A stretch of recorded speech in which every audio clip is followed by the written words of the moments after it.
Hi! In this video, I am going to show you how to create your own patterns for weaving narrow bands.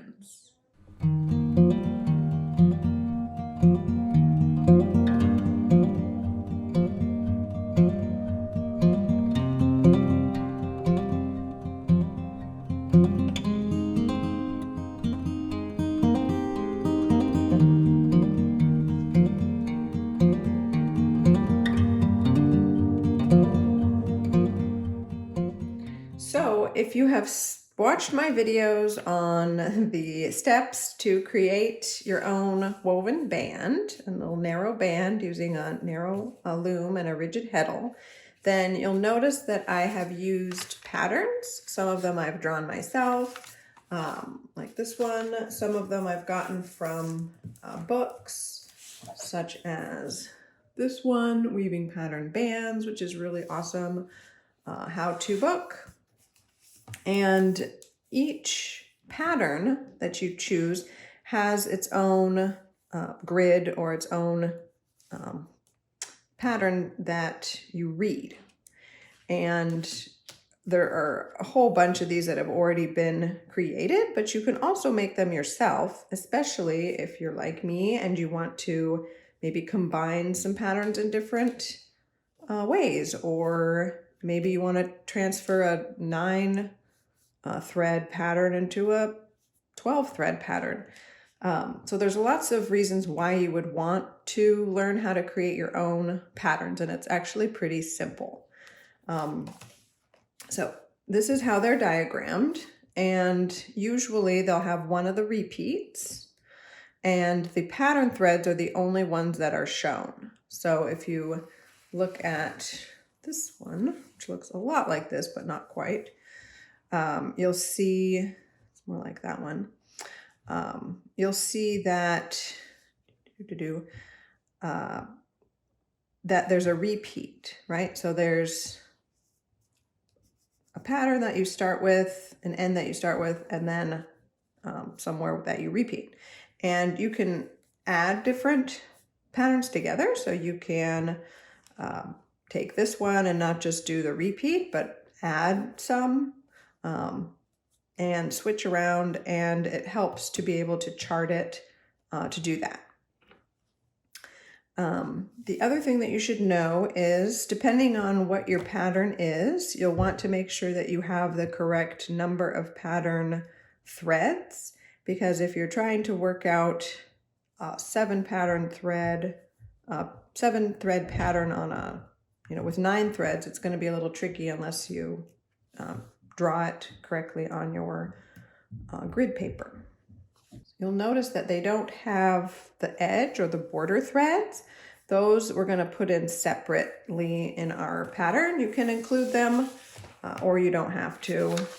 And in most of the patterns that I've charted myself, I've included the warping pattern too, so that I know how many pattern threads I'm using, what the alternating colors are, and then what the border is going to be, just so that it's easier to when I go to the loom, so that I have that guide. So the other thing I'll talk about a little bit later on is if you wanted to take an already existing belt or band and create a pattern from that, how you can do that, how you can kind of read the pattern and then translate it onto the paper so that you can recreate it. It takes a little bit of time, but I'll show you how to kind of examine the pattern where it will repeat and how you can then put that onto your grid paper. So, speaking of grid paper, the first thing that you'll need to create your own patterns is a grid paper. And I just use this regular grid. It's little squares, and you can buy it probably online, but from most like office supply stores. And the thing that it doesn't have, which is nice for weaving, is the dots that tell you which pattern thread is up and which pattern thread is down. So you'll notice in each of the patterns, whether it's been drawn by me or it's in a book, for instance, this one, there's always an alternating dot pattern, kind of like a checkerboard, that will tell you at any given time in the weaving which threads are up and which threads are down. So again, if you don't know anything about this, about marrow band weaving, go back and watch my tutorials. It'll show you how the heddle works so that the threads will alternate up and down, and you'll see why it's necessary to have those guides. It's really, really helpful. You can buy the paper that has, the grid paper that has those dots on it, or you could just take the time and make your own. So the first thing you want to do is decide how many threads wide you're going to make your band. And this isn't how many total threads you're going to have in your band. This is just how many are in the pattern. So when I'm talking about the pattern, I'm talking about this actual, like the blue and the white. So if we count those, we've got 1, 2, 3, 4, 5, 6, 7. So you can see that across there's 7 pattern threads. See that? And that's going to be important when we start laying out our grid, because we want to make sure that we have that consistent number.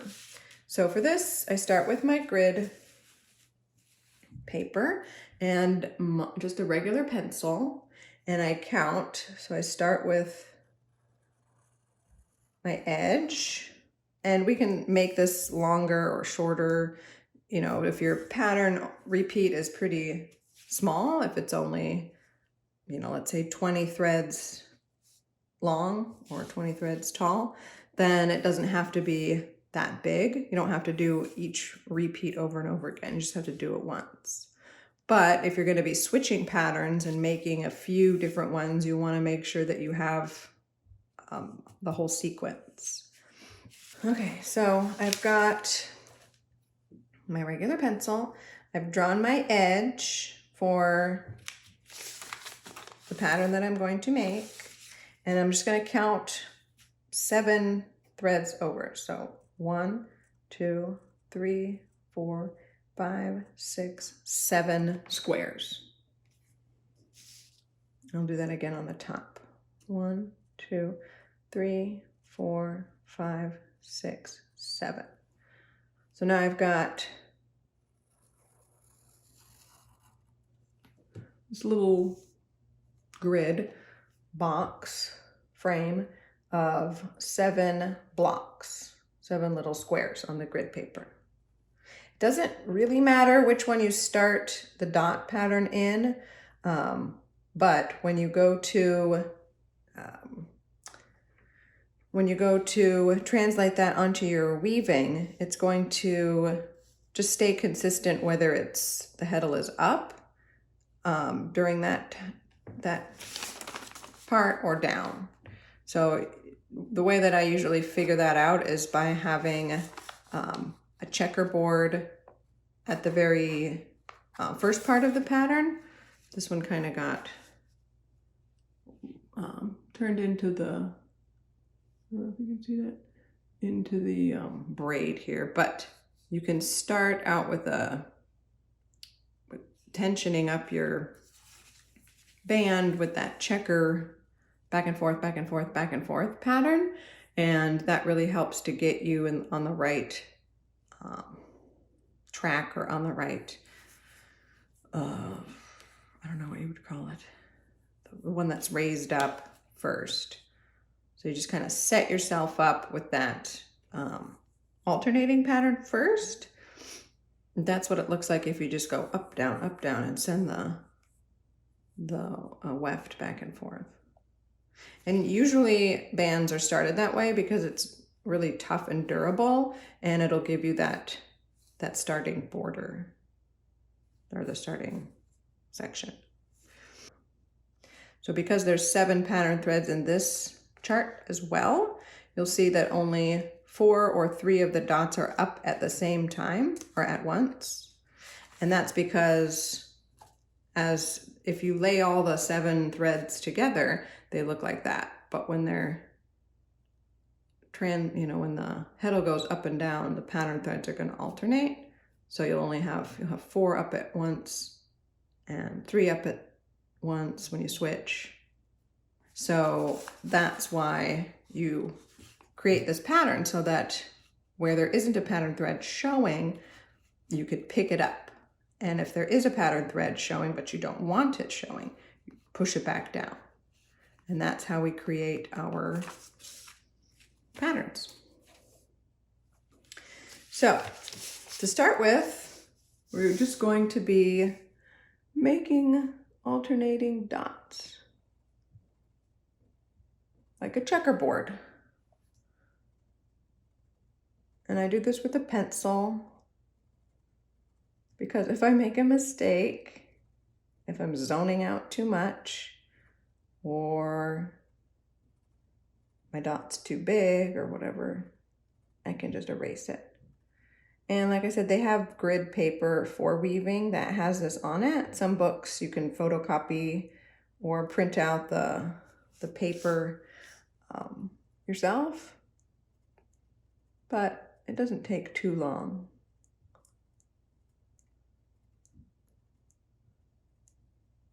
And it's sort of meditative to just keep doing some dots.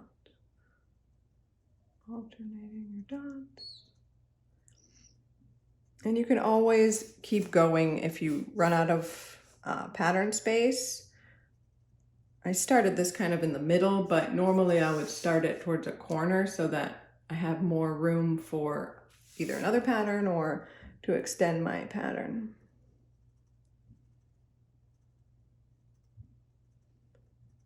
I like to keep my pencil nice and sharp too. Okay, so when I'm ready to translate my pattern from either a band that exists or from another pattern that is in a book that I want to recreate, I have a book here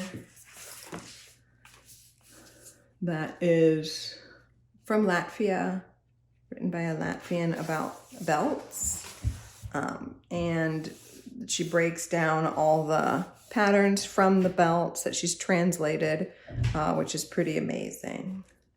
And I took some patterns from some of the belts and actually created the video that I made, the last weaving video, I took from this book, and I sort of mashed up some patterns and made a medley of them for that belt. So it's really fun once you know how to draft these to create them yourself. So now I just start with, I like to use color pencil. There's a red and a blue. You can use one color. This one has a center that's slightly different, center stripe. It's just one stitch. This one has, it looks like 3 center stitches because it's really wide. If we were just doing a 7 pattern, we'd probably use thicker thread, thicker yarn, so that it wasn't so many. But you just, and then because it's the warp thread, you guys already know this, but that pattern that that you start out with, the colors, they're going to stay the same throughout the whole band. It's not like some weaving where you go back and forth and you can change the colors. Once you've chosen your band colors and laid them out, I've chosen red borders, the blue, and then the sort of turquoise middle. That's going to stay the same throughout the whole band. So I can pick a pattern, or I can just start creating one. But what you want to do is take a colored pencil and just color in the squares. And the cool thing is you create your pattern, and then because you've already created or drawn out the dots, you don't have to worry about you know, keeping those consistent, you will see the pattern develop and how which ones to raise and which ones to lower after you're all finished. I hope that totally makes sense, but we'll start with the grid and I'll just show you that one. So I'm gonna start by just coloring in an alternating pattern, just like I did kind of with the, and I don't have to do the entire pattern grid, but I do want to make sure I set myself up in the right way so that as I move into the pattern, I have the correct dots. And the best way to think of that is that when the dots are colored, then the pattern threads are already going to be up. So the more you can create your pattern on those dots, the less you'll have to be worrying about going up and down, pushing things back and pulling them up. So if you could keep your pattern on the dots, then that's going to be a little bit easier than if you shifted the whole thing down and now you have more that are not on the dots. All right, so once we've got our grid kind of finished, then we'll want to create our pattern. And with this, in this case, I'm going to start here and work my way through this pattern. So if I look at the grid, I can see how many threads. Those are just one single stitch, if you will. And with this pattern, it looks like it goes 2 stitches across, 2 stitches up. So what I'm going to do is, remember, we want to make it easy on ourselves. So if I start here with this pattern, I'm going to be shading in this middle one, but that's not going to be a stitch that's already up. So that's not ideal in terms of creating an easy pattern for ourselves. So instead, what I'm going to do is make one more grid row to set myself up for an easier transition. And now when I start my first pattern, it's a little bit easier because that stitch is already up. So it's already raised up, so I don't have to push anything up or down on that one. And then I'm going to leave these 2 side by side. I'm going to leave those blank because I want those to stay white. Because you can see that the pattern here, it's not, the stitches aren't picked up, they're actually pushed down. So then as I go up, I'm going to fill in my sort of V shape as it's going up. And you can see that I've set myself up nicely because now these are the ones that are the pattern threads that are up. And because it was a 2 stitch pattern, I'm going to shade that middle one that I will have to pick up on this second row. So if it helps, you can do 1, 2, 3, 4 and number the rows. But I find that as I'm weaving, I don't even keep track of those. I just try to keep track of the pattern. And if you're just beginning, or if you're using a simple pattern like this, it's pretty easy to get the hang of the way that the pattern's going to go. And you can, as you're weaving, you can see which thread to pick up next. It looks like, so as I go, this one's going to be 2. If I wanted to make it 3, actually we can probably see what, 1, 2, 3. So it's actually 3 stitches. You can tell on the border side. So I'm going to shade that one in, and then I'm going to keep moving up till I get to the end.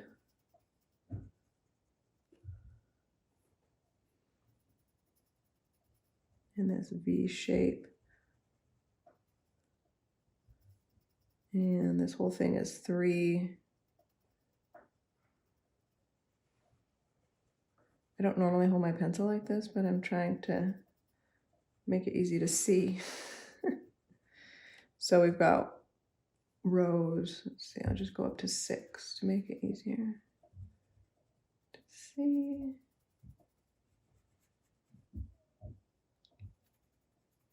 And there's our first V shape, row 6. So this whole little section is 6 rows, 7 across. So if I just wanted to do a bunch of V's, I could do that, but I would want to leave some space. So if I'm going to leave some space here, I'm going to count probably 3 to make it even. If this is a 3 stitch pattern, and this is a 3 stitch pattern, then I'll leave 3, 1, 2, 3, and then start my next V or my next pattern right there. And then that's going to be 3. 1, 2, 3 little squares. And then it's basically the same, it starts out the same. 1, 2, 3. But when you go to the side, you're going to have this sort of center hole and it comes back around. So let's finish out this V.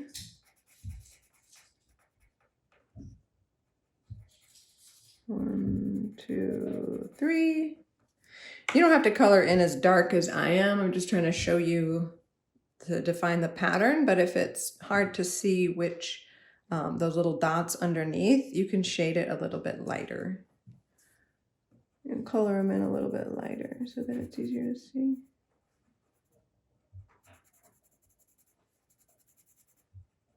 All right, so there's the V, and if I was just going to do a V pattern, that's fine. I could just keep repeating. What I would probably do though is to create the repeat. You would start, I like to do a line where it starts and then a line where it ends. And then I can say something like repeat, you know, or I could say repeat 4 times and then I switch to another section, which is what I did for that other weaving, because I didn't want to draw this. It was more complicated, but I didn't want to draw that, you know, 4 times. So when we go to close that one in, we're going to see that it's only 3 tall and then it starts to go in. So I'm going to do the border first. And what will happen is this area right here where it kind of starts closing back in, this is going to have more threads. So instead of a 3 stitch pattern, it's going to be 1, 2, 3, 4, 5. So you'll have 5 threads raised up right there. And you'll see on the opposite side, that means that there's 5 threads that don't see on that side. Pattern threads. And then we resume the 3 stitch pattern up to the middle.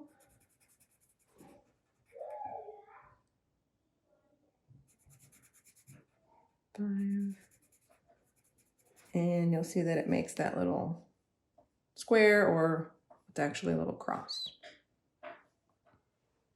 And then most of the patterns, especially if you're going to shift between motifs, will have some sort of transitional elements. And those can be these little triangles. They can be, they're usually like, you can see that, like little grid or X's. Sometimes they're these kind of little half crosses, but those help to kind of fill in the gaps so that you don't have a really long stretch of threads, but it will enable you to do different patterns and switch between patterns. Let's see. There's another one. This one's a good one. It's got a little X. You can see that there's an X that switches between the hearts. So that gives you kind of a space to switch the pattern or go a different direction. So those are good things to think about when you're creating a pattern or mixing and matching different motifs, because you don't want to just go into another pattern without having some kind of transitional element. So here I'm going to skip, let's see, 3, 1, 2, 3.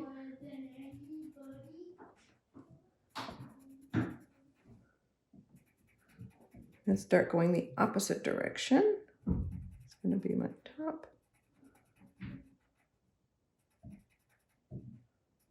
So I've got 3, 1, 2, 3 spaces.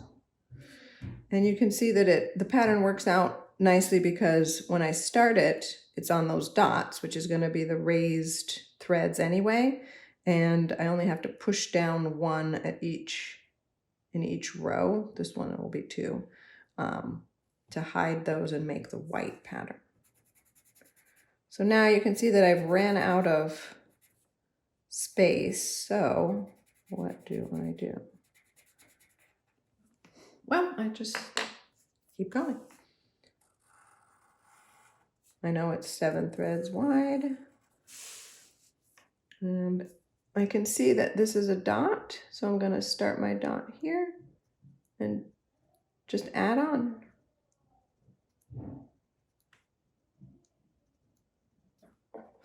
All right, so I got to go up to there and up to there and up to there. And now I have almost all of this repeat, but I have a little transitional thing right here to pattern, so that when I go back into this V, I don't have a huge space, a huge white space there. I mean, you could, but it might get problematic on the other side where you've got these long stretches of threads. Plus it makes a cool back pattern where you have an X. So what I'm going to do is count 1, 2, 3, and then I'm going to do just a little, you could do it like that, or if you wanted to keep with the thickness of the pattern, you could fill that in and have it be kind of like a little triangle. And then the same on this side.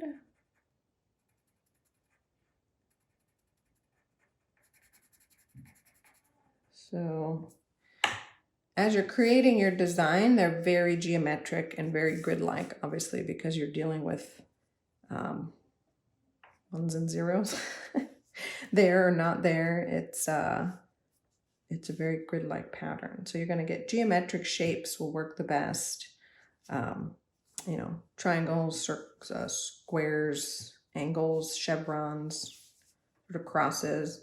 And the more complex designs you want to create, like this star pattern with the X's and the crosses, you can do that with more threads. So I wouldn't be able to do this pattern with only 7 threads. So if you want to create a more complex pattern or something that kind of twists and turns, you'll have to either get a bigger loom or use more pattern threads, which is not as hard as it seems. When I did that last one, I forget how many there were, but it was at least 15 pattern threads, and it wasn't as daunting as I thought it was going to be. So now we have our repeat. So when we go from here, it's going to repeat not just this part, but it's going to repeat to, let's see, if we want to start this next one 3 stitches, let's see, 1, 2, 3. So it's going to start right here. So this is the repeat. That's the repeat. And once we get to here, we just start over down at the bottom, and then that makes that repeating pattern. So sometimes it's hard to tell which, how many threads there are. You can look at the borders to see, because they'll wiggle back and forth usually. 1, 2, 3. So 1, 2, 3, and that'll tell you how many stitches it actually is. I thought originally it was 2, but it's actually 3. And then it also makes sense too, because when you grid it out, you wouldn't want to do 2. You would want to make sure that you ended on when the pattern thread was raised up. And you can also check that starting band, starting alternating section. So now that you know the basics about creating your own patterns, you can mix and match motifs, you can translate patterns from existing belts or existing pictures of patterns, and kind of have fun.